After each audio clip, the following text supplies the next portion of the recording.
Everything you've heard about King Crimson is true. It's an absolutely terrifying place. He's not a greedy musician. Sometimes your faults can be turned to good advantage. In King Crimson, almost nothing was said. You're just supposed to know. Bill has a remarkable amount of energy. They're misunderstood. Drummers can do a lot more than is expected of them. And the test of any good music is when you can't tell whether the musician is playing the music or the music is playing the musician. Bill Bruford is a legendary figure in the drumming world. As a founding member of the progressive rock band Yes and a key contributor to King Crimson, Bruford's playing is marked by precision, creativity, and a unique ability to push the boundaries of conventional drumming techniques and sounds. He's recognized as a true pioneer of the instrument, being inducted into the Rock and Roll Hall of Fame in 2017.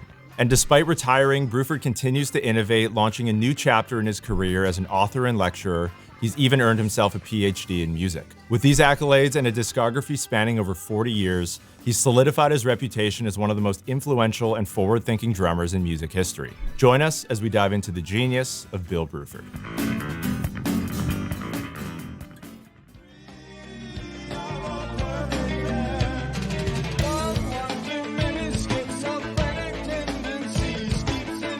Bill Bruford's early jazz influences played a pivotal role in shaping his distinctive drumming style. Growing up in the 50s and 60s, he immersed himself in the sounds of legendary drummers of the era. He was influenced by a wide range of musicians, saying, "Amongst drummers, I was transfixed by jazz, mostly from the US. Specifically Max Roach for his economy, grace, and melody, Joe Morello for odd meters, and Art Blakey for the sound and the groove." These jazz influences are evident in Bruford's drumming approach, which includes a curiosity for exploring unconventional time signatures. But being the musician he is, he emphasizes making these odd grooves as accessible as possible. Sometimes in tunes, I think the drummer is, and will want to be, simple and complex at the same time.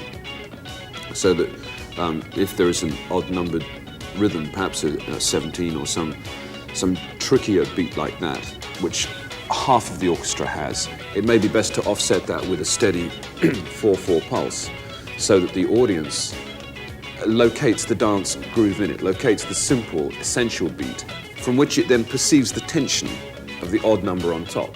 One of the things that's really striking about Bill Bruford's playing is his ability to play odd time in a way that sounds fluid and free without being stuck in a rigid pattern.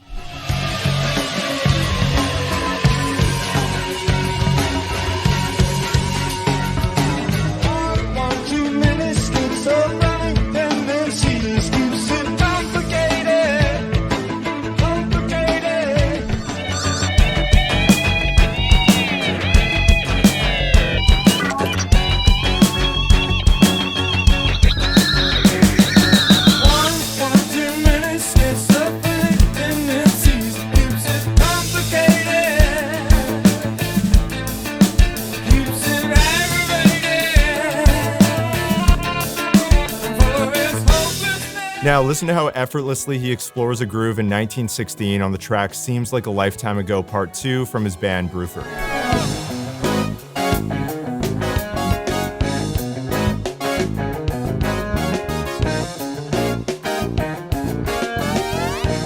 Bill's band Earthworks features a lot of really experimental elements with complex odd time signatures. And let's check out the main groove from My Heart Declares a Holiday, which is in a composite meter of 3/4 and 7/8.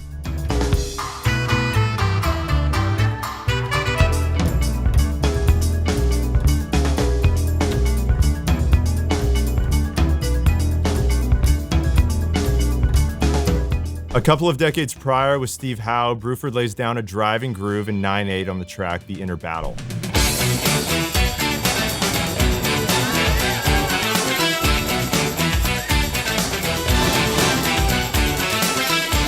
Another example of Bill's musical odd time playing comes from his 1994 session with the Buddy Rich Big Band. In the outro section of Lingo, he pulls off slick over-the-barline fills with crash accents in 5/16 to ring out the song.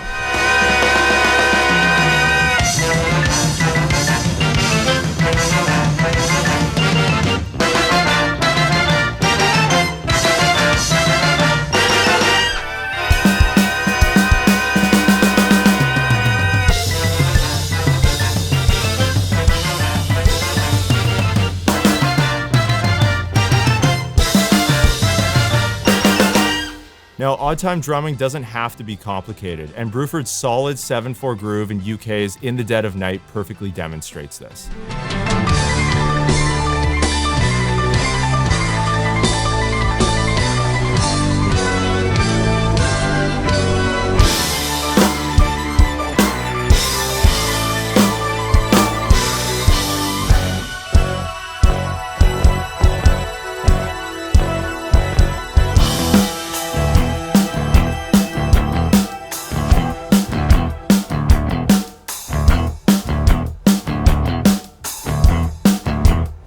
When he was asked about this groove, he said, "The groove is strong and repetitive, doesn't go anywhere at all, but works perfectly to highlight the unfurling drama of Alan Holdsworth's legendary guitar solo. 94 seconds of liquid passion married to a blinding technical facility that was to go down in the annals of rock guitar history.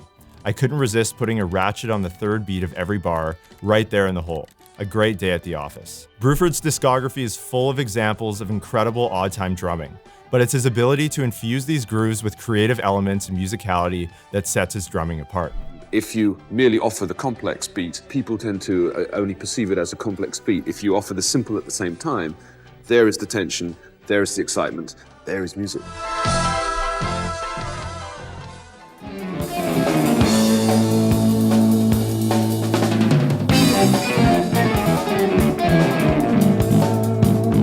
The way Bruford expresses his creativity goes far beyond playing an odd time. His ability to navigate and enhance intricate compositions set a new standard. Bill Bruford kind of set the bar for all the complex stickings in context with very progressive drumming. The things that he knew how to do with the material that he was given with the rest of the band, he somehow made it very fluid, which is very hard to do in that context. His innovative playing can already be heard on Yes's very first album. On the verse section of Looking Around, Bill puts together a tasty drum part consisting of a ride bell pattern, hi-hat barks, and triplet fills around the kit.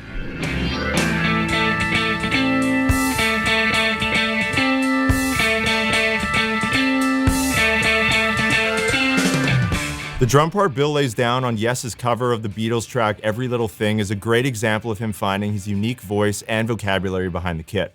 The short verse section about a quarter way through the track features some trademark Bill Bruford drumming, ebbing and flowing both rhythmically and dynamically.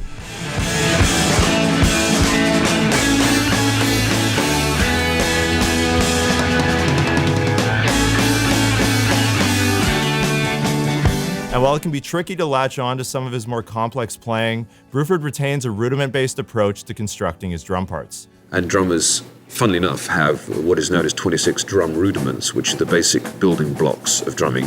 And by coincidence, there are 26 letters in the alphabet as well. And from these rudiments, it's possible to start making your sentences. And I think practicing these rudiments is a bit like scales on a piano. In Heart of the Sunrise, we can hear how Bill Bruford uses a single paradiddle diddle split between the ride cymbal and the snare.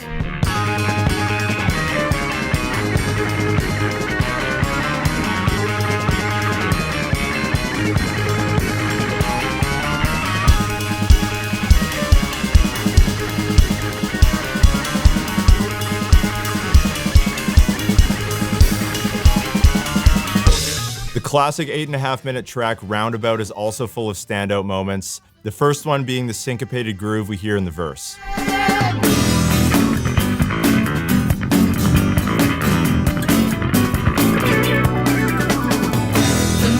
And then later on, there's a slightly odd, offbeat, heavy groove with interesting accents in the chorus.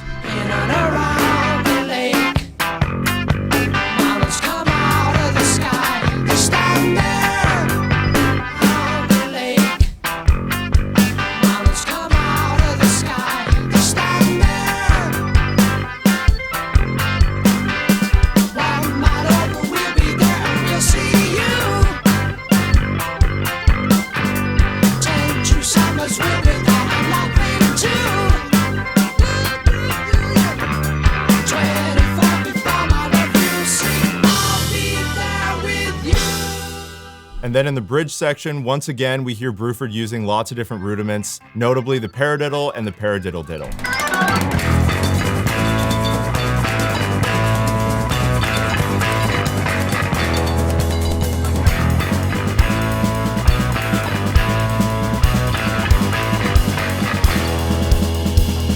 Although this song was rehearsed, it was still largely unfinished when the band entered the studio for the recording. With Bruford recalling, "We were well served in all of this by having the ability to tape edit and having Eddie offered, who would slash a 2-inch master tape without thinking about it and just glue another bit onto it. Tape editing was fundamental to this band creating this music at all, because we couldn't play any of it through until we'd learned it." Equally as impressive is Bruford's drumming on the track America, which is a cover of the Simon and Garfunkel tune. Early in the track, he plays with the overlying feel, playing a triplet bass groove between the ride bell and snare, while maintaining a steady backbeat.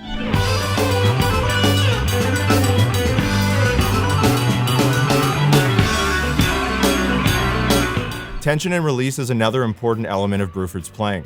About halfway through the same track, you can hear him take on a more restrained approach. He skips the usual hi-hat notes on the and of counts 2 and 4 in the first half of the phrase to let the music breathe, before playing a more involved, syncopated groove in the second half.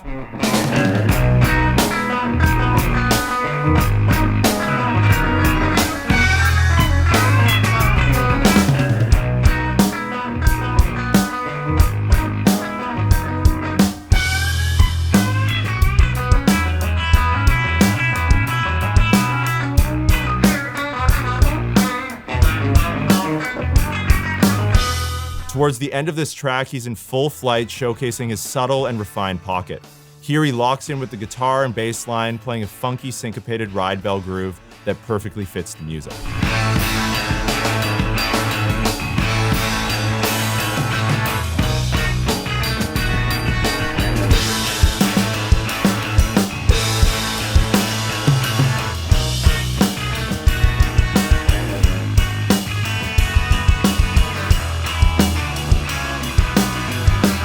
So for any of you who are new to the channel, we actually have an entire Drumeo platform where we have over 6,000 songs available with note-for-note transcriptions and drumless tracks. So if you want to check those out, there's a link down below, drumeo.com/trial, and you can try Drumeo free for 7 days. Released in 1972, the album Close to the Edge became the band's biggest commercial hit up to that point, and it features some prime Bill Bruford drumming. On the track And You and I, he initially takes on more of a supporting role in a slower, harmony-driven soundscape.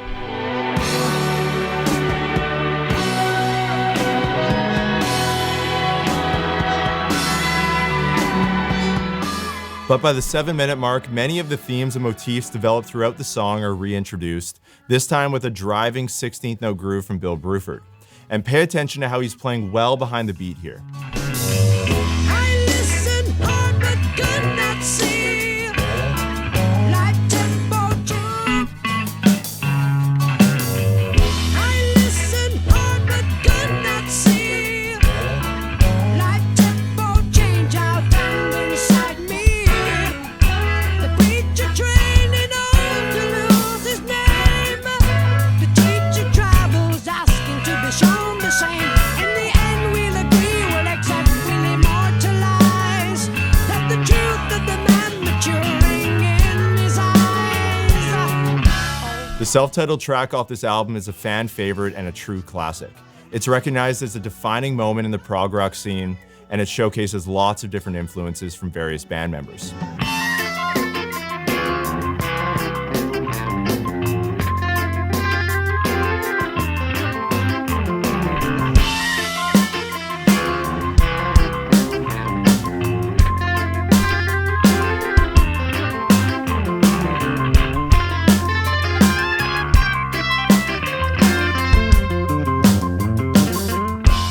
And then by the 14-minute mark, things really open up with the band launching into an instrumental section.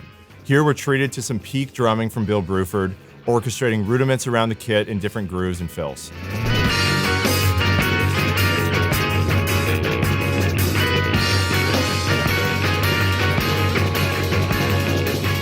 And towards the end of the song, he returns to a 16th note groove, binding together many of the ideas we've heard throughout the track so far.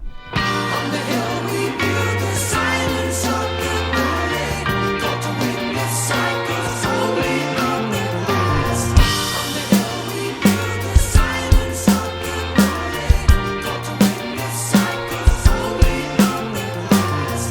And we reach your waist with movements in between the sun and close to the edge of the rainbow.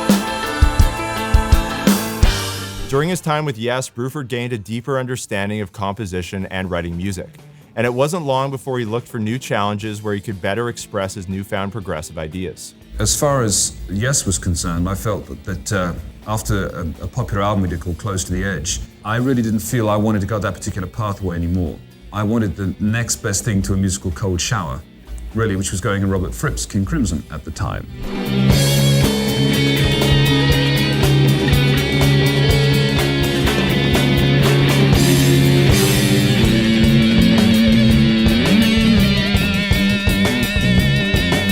One of King Crimson's more recognizable moments is in the head of One More Red Nightmare. This clip is from just after the 4-minute mark, where the main motif kicks back into the pre-chorus.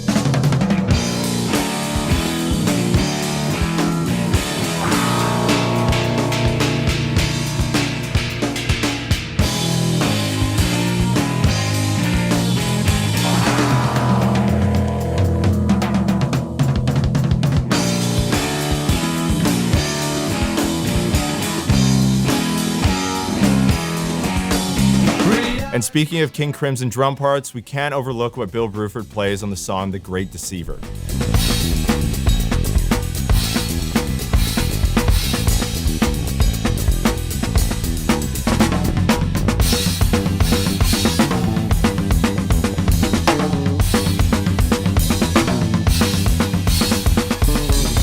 One thing you'll notice about Bruford's drumming here is how it contributes to the music while retaining his own style and flair. You'll often hear Bruford stating that drummers haven't quite fleshed out their role in the same way as other musicians, observing that drummers haven't managed to develop their individuality quite as well as guitarists have. We can be so focused on the nuts and bolts that we overlook the importance of individuality, the broader picture, if you will. Continuing on the King Crimson theme, this next example features Bill playing alongside Pat Mastelotto with what can be best described as pure rhythmic chaos over a solid driving bass line.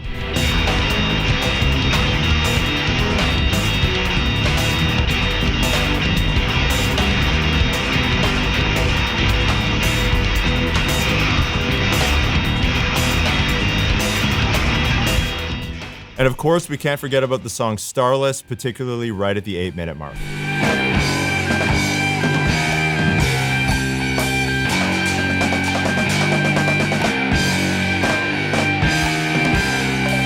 The outro section of this song is charged with intensity and energy, blending seemingly opposite sounds and genres that normally wouldn't work together. Listen to the groove that he plays where he alternates sounds with his right hand.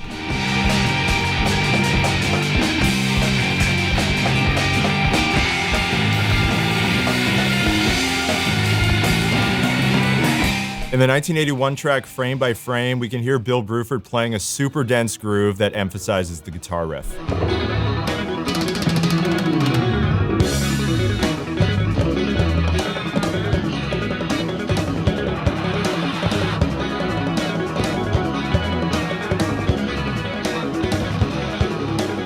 Discipline is widely considered one of the standout drumming records in the King Crimson discography, and another standout track from this record is the song Indiscipline. It's bursting with intensity, and it's a wild track that begins with a build-up of percussive elements.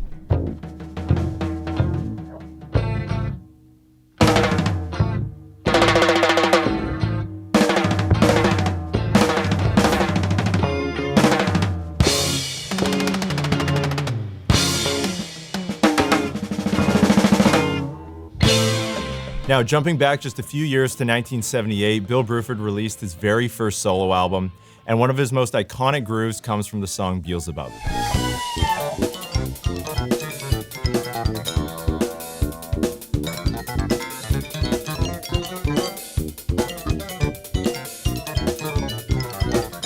Bill's progressive mastery is also on full display in the head section of Earthworks' White Knuckle Wedding, which features some unusually syncopated shots.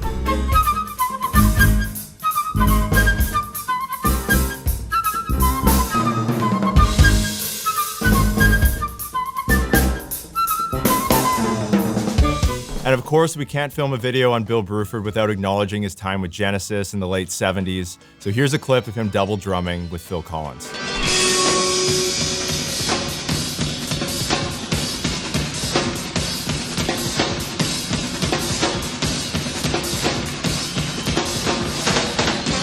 Bill Bruford's time with Genesis came about when Phil Collins assumed the role of lead vocalist following the album A Trick of the Tail, and the band was looking for a live drummer. When the thought was, we're going to get, you're going to have to come out front and sing now, I thought, who's going to play the drums? I can't stand to hear my stuff. It's got to be, I know how I felt when I played it, and I've got to feel that thing coming back from the drummer. And I said, well, that sounds reasonable. Why don't I play the drums for, a period of time till you're settled? You sing the songs, I'll play the drums, because, we played kind of alike, actually. In fact, I think Phil Collins set my drums up as a drum roadie in the late 60s, somewhere along that. We played alike. And I said, well, you'll know it'll be sort of dependable, and there won't be any lumpy bits in it, and it won't be too full of surprises. And you can sing the songs and feel vaguely confident that the thing won't collapse behind you. Bill was one of my early drumming heroes, really. I think drummers tend to prioritize making something work, making the music work, over making it matter.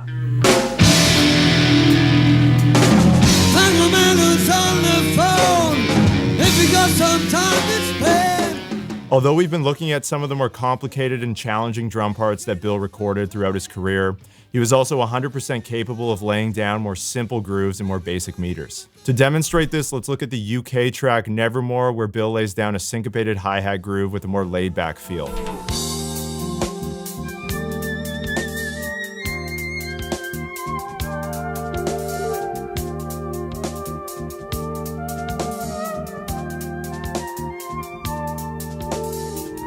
In Elephant Talk, Bill uses octobonds instead of cymbals like most drummers would do to navigate the verse section. And we can see exactly how this is done in this live clip.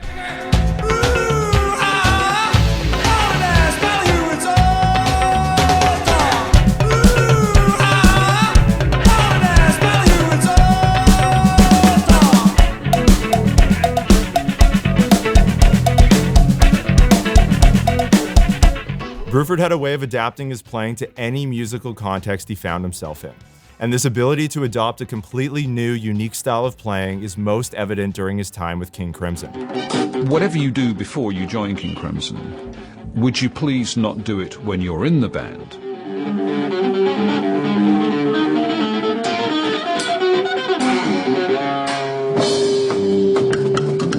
You're required really to develop a new style, if you can, specifically for that group. The implication being that you would play in that way in King Crimson and in King Crimson alone. I mean, yes, was an endless debate about should it be F natural in the bass with a G sharp on top from the organ, or should it be the other way around. In King Crimson, almost nothing was said. You're just supposed to know. He has some keen insights on the topic of exploring creativity in a musical setting. In the following clip, you can see his academic sensibilities shine through, contrasting the ideas of functionality and originality. Drummers tend to prioritize making something work over making it matter. They've got to do something well or do something better. That's making something work. They prioritize that over making it matter, i.e. making it new or different, significantly new or different, making it matter to other drummers, to other people, other musicians, for which creativity will absolutely be necessary. So drummers tend to make sure the music is working functionally first before they get fancy. Now, in a live setting, Bruford would often throw in extended drum solos into the set, and on the live album Yes Songs, you can hear an epic drum solo at the end of the track Perpetual Change. Playing odd meters and a combination of rudiments before rejoining the band, it's yet another moment where Bruford showcases his versatility.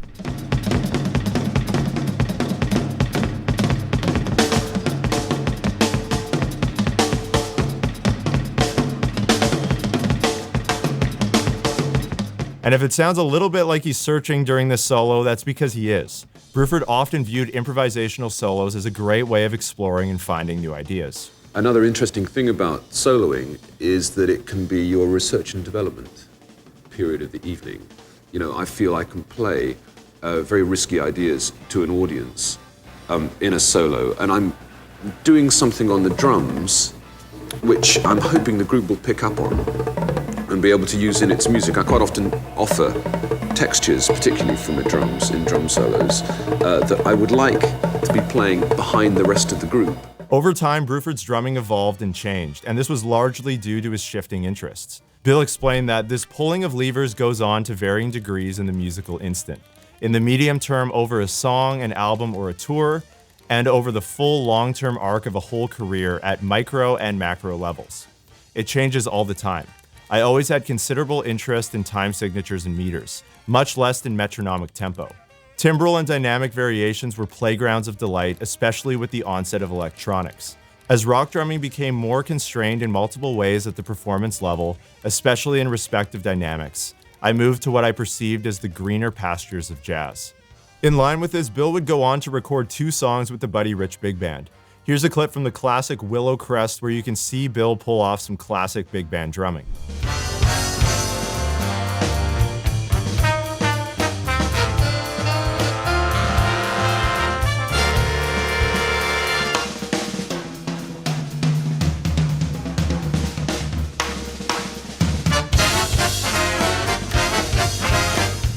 Now, you might have noticed Bruford's trademark rimshot sound in this clip, which is iconic in its own right.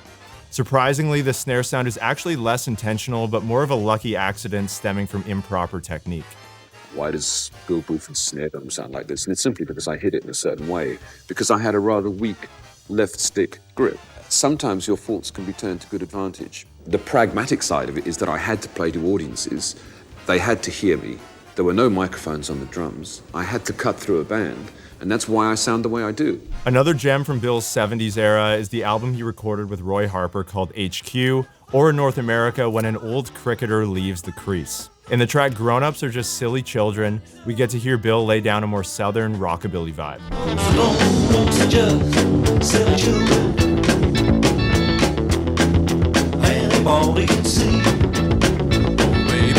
While Bruford's ability behind the kit speaks for itself, his hardworking and energetic personality meant that artists across a variety of genres wanted to work with him.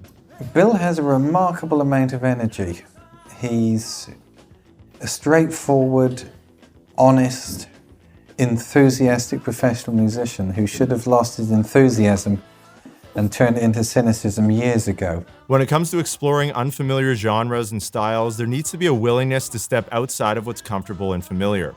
Bruford's more philosophical approach comes to light here, where he views music as a vehicle for self-expression and change. Music is for me very often a mirror which you can hold up and you can see how you behave all the time in music. Music never lies to you. It's just you and a passive instrument, which is fascinating. And there all the time is the mirror, and you may not like what it is that it reflects back. Quite often you're appalled at your own behavior. And you would wish to make some changes in your own personality. This forward-thinking mindset is embedded in Bruford's drumming at all levels, and this is extremely obvious when you consider his innovative approach to selecting sounds and textures. Weird and wacky sounds from Bill Bruford of King Crimson.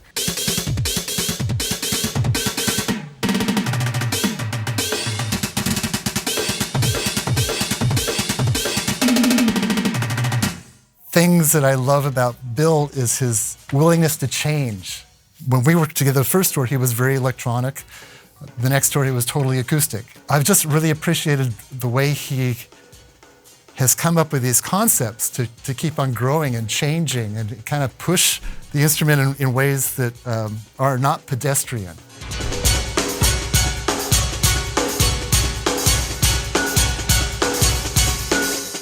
But it was still all about making it work in a musical way. Check out how Bill's playing seamlessly blends in with the free jazz and programming and Piano Circus's The Still Small Voice, an album released the same year Bill retired from drum performance in 2009.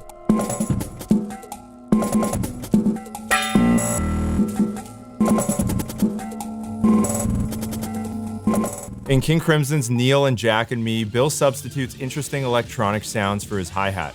In this clip, you can see exactly how he's playing it using a simple paradiddle pattern.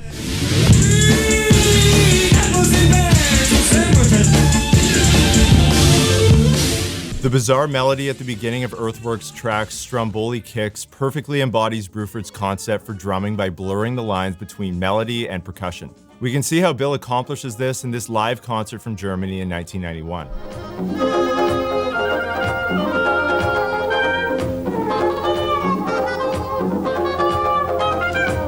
When asked about how he conceptualizes the merger of electronic and acoustic elements, Bruford explained that, yes, I have an electronic drum set, and I have a computer on stage, but the computer is merely offering me a ton of sound at one particular time. It stores all this sound and I can recall it very quickly. So at an Earthworks concert, you'll hear, one way or another, upwards of 40 to 50 percussion instruments. These pads can also have access to a keyboard and trigger all kinds of chords and melodic figures. So it's just a big percussion and keyboard thing. But the main point is that I play it. It's flesh and blood. It's in real time. It's not in a box that you press a button on. That's the big difference. It's a living, breathing instrument like electric guitar. Now for this video, there were so many different options to choose from when it came to recreating some of Bruford's kit setups, and we chose to go with 2 different kits for this video. The first is based on a kit that Bruford used during his time with Yes from around 1969 to 1971. The second is a hybrid electronic acoustic kit like you'd see Bruford play in the 80s and beyond. Notably, you'll see 5 octobans, a 14-inch rototom, and of course, a full set of early 80s Simmons SDS5 pads. Bill always made creative use of his hybrid setups. In this next clip, you'll see how he incorporates the Simmons pads in a solo, matching a classic riff from Long Distance Runaround.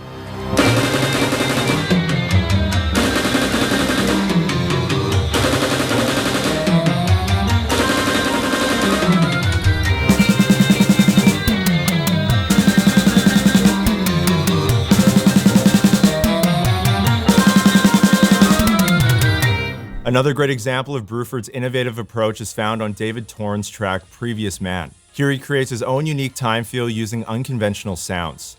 Notice how Bill uses a combination of woodblock sounds and melodic samples on his Simmons pads over what feels like an 80s electro version of Bitches Brew.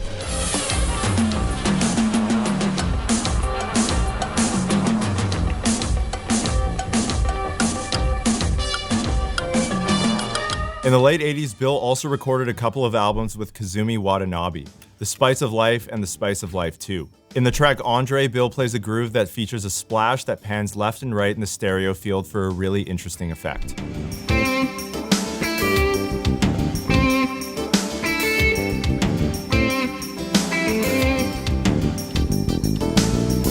One more really interesting Bruford sonic moment is in his solo from Pete Lockett's Network of Sparks on the song Prism.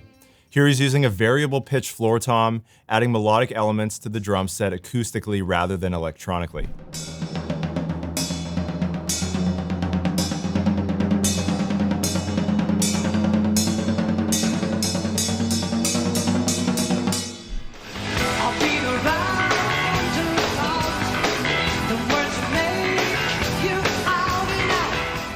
Alright, there you have it, the genius of Bill Bruford, one of the key innovators of progressive music and one of the drummers responsible for bringing electronics to the forefront. Now, before you go, make sure you leave a comment below and let me know one thing that you've learned from listening to Bill Bruford.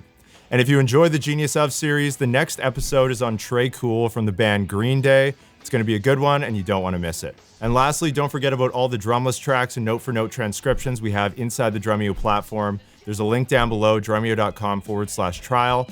And with that, thank you so much for watching, and I'll see you all in the next video. Cheers.